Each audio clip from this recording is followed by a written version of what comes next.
Tää näyttää kyllä oikein hyvältä. Pistetään leiri pystyyn ja aloitetaan laukaisuvalmistelussa. Noniin, hienoa. Yeah.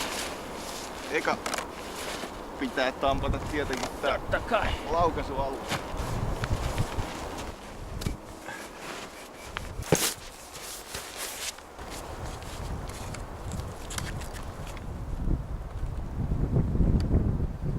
Seuraavaksi kiinnitämme meidän langattoman pullokameran, joka tallentaa lähden ja komeat maisemat jopa 30 metrin korkeudesta.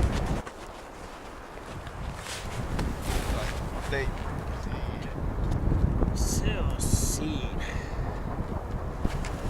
Vedetään laukaisulanka sitten vielä pitkälle, jossa voi olla vähän yllättävää potkua.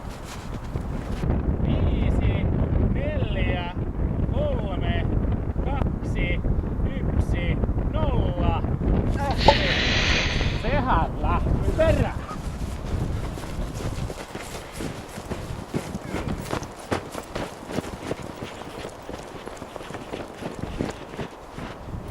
Mihin se katosi?